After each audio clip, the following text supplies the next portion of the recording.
Bismillahirrahmanirrahim. Alhamdulillahi Rabbil Alamin. Ar-Rahmanir-Rahim. Maliki yaumiddin. Iyyaka na'budu wa iyyaka nasta'in. Ihdinas siratal mustaqim. Siratal ladzina an'amta 'alaihim ghairil maghdubi 'alaihim waladdallin. Amin. Wassalatu wassalamu ala habibina wa syafi'ina wa qudwatina Muhammad asyrafil anbiya wal mursalin wa ala alihi wa sahbihi ajma'in. Rabbana zidna ilma warzuqna fahma. Allahumma hdina subilas salam. Seterusnya kita bincang tentang mazhab-mazhab Syiah yang melampau. Hari ini kita bincang mazhab Al-Hashimiyah, iaitu mereka yang menjadi pengikut kepada Abu Hashim bin Muhammad bin Al-Hanafiyah. Muhammad bin Hanafiyah ialah anak Sayyidina Ali daripada Amah, bukan bersaitan Fatimah.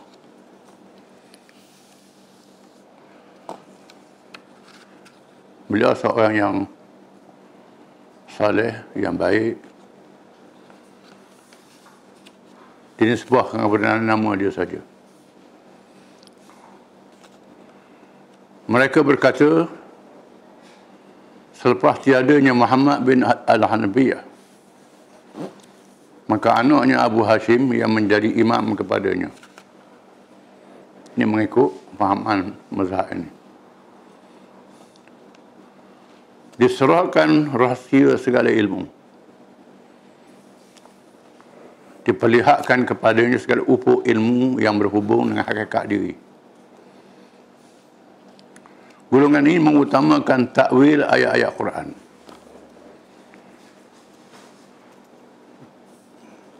Kita perlu mengetahui takwil dalam bahasa Arab mengandungi beberapa makna.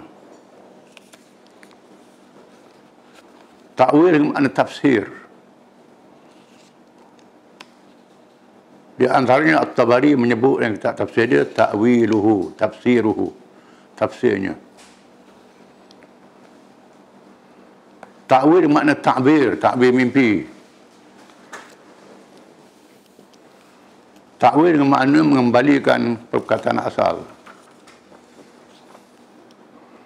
Takwil dengan makna meminda daripada hakikat yang sebenar. Menyeleweng, ini salah. Mereka ini mentakwilkan ayat-ayat Quran, menafsirkan dengan cara yang salah. Mereka berkata tiap-tiap yang zahir itu ada batinnya, sebagaimana bagi tiap-tiap orang itu ada rohnya. Bagi tiap-tiap ayat yang diturunkan ada takwilnya. Dan bagi tiap-tiap alam misal, alam contoh ada hakikatnya. Maka sesiapa yang berhimpun kepadanya ilmu-ilmu perkara yang tersebut di atas, maka dialah yang layak menjadi imam. Ini masuk dalam ilmu salah yang tersebar masyarakat kita pun ada. Kononnya tahu hakikat, menatang apa hakikat tak tahu.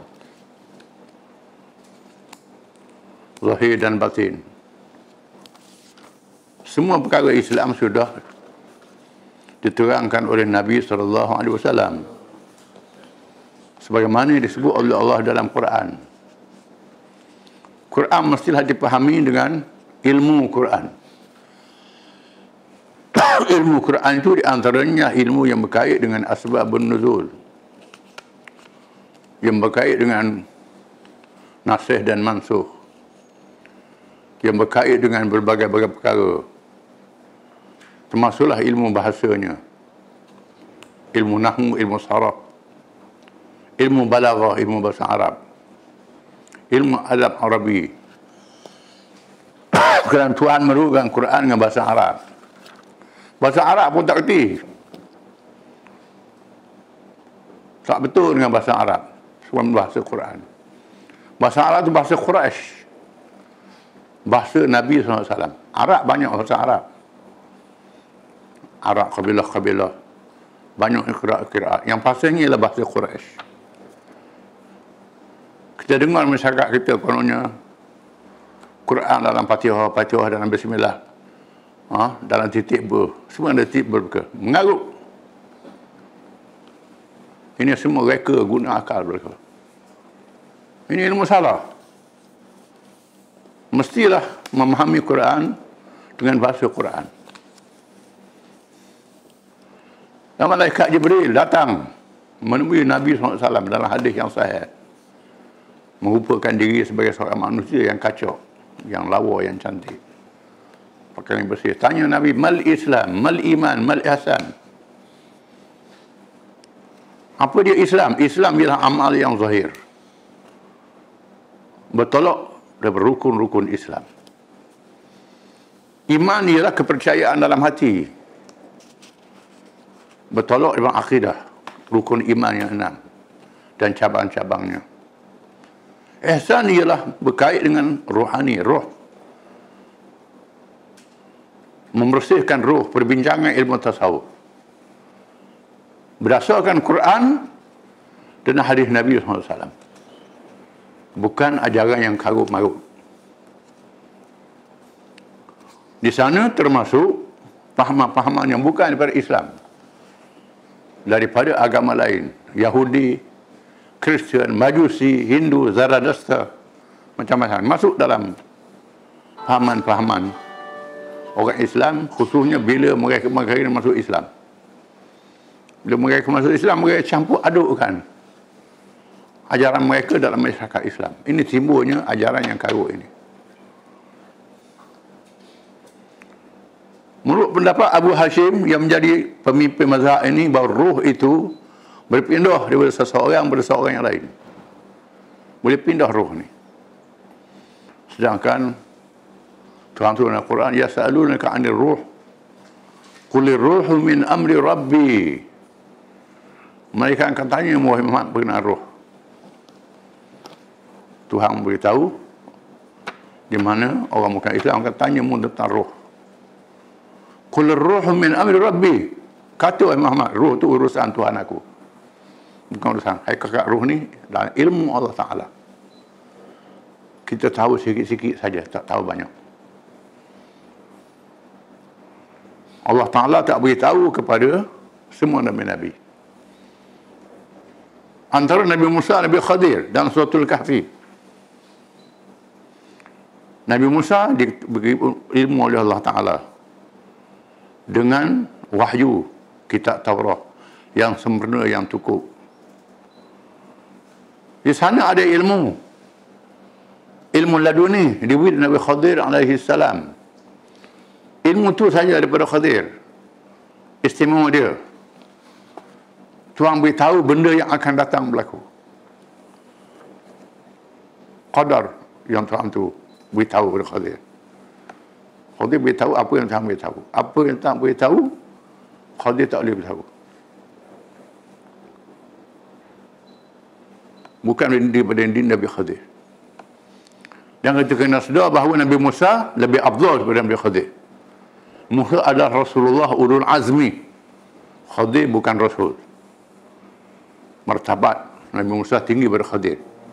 Tapi Allah Ta'ala nak ajar Nabi Musa, di sana ada benda yang kamu tak tahu, ada orang lebih rendah pada tahu, kamu tahu.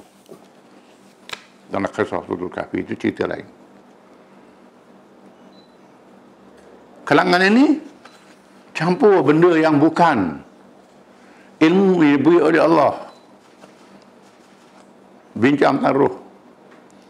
Kata mereka dan roh Allah Ta'ala berpindah sehingga sampai kepadanya. Ruh Allah Ta'ala masuk dalam diri dia. Karut. Dan menjelma ke dalam dirinya. Lalu dia mendakwa dirinya menjadi Tuhan. dan mengetahui perkara yang gaib dan disembah pengikut-pengikutnya. Dia tahu benda gaib, pengikut dia sembah. Padahal dia pun makan darah juga. Hak yang ilmu salah ni pun dia pun makan minum juga. Dia tak tahu nasib dia apa dia. Merempak setengah tu. Tapi ada orang ikut dia yang sesat ini. Abu Hashim meninggal dunia di Khurasan. Dan pengikut-pengikutnya berselisih pendapat. Khurasan ialah wilayah masuk dalam Iran dan Afghanistan pada hari ini. Dulu dikenal negeri Khurasan. Khurasan ni ialah di barat utara Iran dan sebahagian Afghanistan. Itu negeri Khurasan. Dan pengikut-pengikutnya berselisih pendapat. Ada yang berpendapat Abu Hashim masih hidup. Tak mati sampai hari ini. Dan kembali semula ke dunia. Dan ada juga yang berpendapat Abu Hashim mati. Tetapi rohnya berpindah kepada Ishaq bin Zaid bin Haris Al-Ansari. Sesungguhnya mereka mengambil keputusan menghalalkan yang haram dan menolak hukum-hukum taklifi, wajib sembahyang, puasa, haji, zakat dan lain-lain. Ini kafir. Ini Syiah kafir. Al-Hashimiyah. Pengikutnya sikit sangat. Jangan kita besar-besarkan. Tak banyak dah. Macam nak pupus dah. Tak hidup dalam masyarakat. Sebab yang ikut je bodoh-bodoh saja. Kemudian Al-Bayaniyah, satu mazhab Al-Bayaniyah. Ini Syiah juga. Mereka ialah pengikut seorang yang bernama Bayan bin Sam'an An-Nahdi At-Tamimi. Kita dengar Arab dia hebatlah. Abu Jahal pun Arab juga. Nama dia bukan main. Bayan bin Sam'an An-Nahdi At-Tamimi. Mazhab ini zahir di Iraq pada awal kurun kedua Hijrah. Bayan mendakwa bahawa satu juzuk yang bersifat ketuhanan menjelma ke dalam diri Sayyidina Ali karramallahu wajhah. Mengait dengan Sayyidina Ali tak ada guna ni mereka. Hebat Sayyidina Ali ni ruh Tuhan. Juzuk jelma diri Sayyidina Ali. Kemudian ke dalam diri Muhammad bin Al-Hanafiyah. Penyakap Melayu zaman dulu ada juga ni. Muhammad Hanafiyah ni. Memang nama ni tersuhur kalangan orang tua-tua zaman dulu yang beramal ilmu salah. Muhammad bin Hanafiyah. Muhammad Hanafiyah tak ada kemana, dia ni seorang pejuang, syahid, mati syahid. Tapi nama dia digunakan. Kemudian ke dalam diri Abu Hashim. Kemudian dirinya, yakni Bayan bin Sam'an. Masuk dalam dia pula. Di antara perkara yang menjadi ajaran ialah ketuhanan Sayyidina Ali dan Bayan bin Sam'an. Perkataan Bayan yang disebut dalam Quran ialah dirinya. Ada sebut nama dia dalam Quran. Menghebatkan diri dia sendiri. Di antara firman Allah Ta'ala, khalaqal insana wa 'allamahul bayan. Bayan tu dia lah.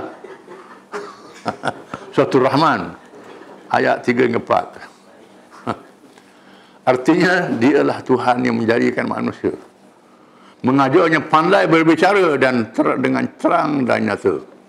Bayangkan, padahal dia berbodoh. Dia sendiri bodoh. Katanya yang dimaksudkan dengan bayan ialah Bayan bin Sam'an. Begitu juga firman Allah Ta'ala, hadza bayanun linnas wa hudan wa mau'izatun lil muttaqin. Surah Al-Imran ayat 128. Bayan tu dia lah. Artinya Al-Quran ini adalah penerangan bagi seluruh manusia dan petunjuk serta pengajaran bagi orang-orang yang bertakwa. Dia pernah berkata, Bayan bersama ni, sayalah Al-Bayan, keterangan. Sayalah Al-Huda, petunjuk. Sayalah Al-Ma'izah, pengajaran. Dia sampai mengaku, mengetahui rahsia Ismullahil Azam, nama Allah yang Maha Agung. Mentakwil ayat-ayat Al-Quranul Karim dengan takwil yang menyesatkan. Ini ada saya pernah jumpa banyak orang ni. Ayat apa yang saya pernah jumpa? Saya pernah interview Ayah Pen ni. Seorang yang buta huruf, yang tak erti apa. Tapi ada pengikut dia. Pernah pejabat agama tugaskan saya berjumpa dengan Ayah Pen. Tahun 77-78. Terus saya kerja di Yayasan Islam. Berjumpa dengan orang ni. Ayah Pen, orang lain lagi. Oleh kerana masa itu rakan-rakan jepang tahu saya ada research dalam bahagian ini. Mereka minta saya interview orang-orang ni. Dan memang mereka ni berbahal. Tak tahu apa, baca Fatihah pun tak apa betul. Tapi ada orang ikut dia. Bayang pernah mengutus surat ke Imam Muhammad Al-Baqir rahimahullah. Ini Imam mazhab Syiah yang muktabar. Abu Hanifah pun pergi berjumpa dengan dia. Muhammad Al-Baqir tak ada apa-apa. Dia Syiah juga, bukan Syiah yang disebut ini. Sebab tu tak boleh kata semua Syiah tu sesat. Jangan. Ada Syiah yang sesat, ada Syiah yang dia ijtihad dalam masalah politik saja. Masalah fiqh tak apa masalah. Melalui seorang yang bernama Umar bin Afif. Dalam surat ini dia mengajak Al-Baqir beriman kepadanya. Tergamuk dia. Ajak orang lebih alim pada dia, beriman pada dia. Pada Al-Baqir Abu Hanifah pergi menghadap dia. Lalu Imam Al-Baqir menyuruh pembawa surat itu memakan surat tersebut. Al-Baqir suruh orang yang bawa surat itu makan surat. Sebaik dia makan, pembawa surat itu pun mati. Ini karamah. Karamah Imam Al-Baqir. Dia makan surat itu mati selalu. Ini hebat. Ini ada karamah. Dia tak amat main sangat. Oleh kerana bayan dan ajaran terlalu sesat dan menyesatkan, maka pemerintah wilayah Khalid bin Abdul Al-Qusairi menahannya. Khalid, Amir di Khurasan masa itu. Khalid mencabar bayan dan berkata, kalau kamu boleh membinasakan tenteraku dengan isim yang kamu mendakwa mengetahuinya, persilakan, kata Khalid. Kemudian bayan dibunuh dan disoleh. Dibunuh dan disalibkan. Tunjuk pada orang ramai. Supaya pengikut-pengikut dia gerung. Ini. Oleh kerana ketua dia sudah dihapuskan. Tapi sakit bakinya ada. Sikit sebanyak masuk. Ada yang macam ni dibantu oleh syaitan. Syaitan bantu. Dengan sebab itu berlaku benda pelik, benda luar biasa. Nak mengeluhkan orang. Ini semua syaitan. Menggunakan sihir dan sebagainya. Tapi semua mereka ni mesti kita kena tolak. Walau dia tunjuk pelik sekalipun tak boleh percaya. Dajjal pun tunjuk benda pelik juga. Ini termasuk dalam Dajjal yang merosakkan. Wallahu a'lam.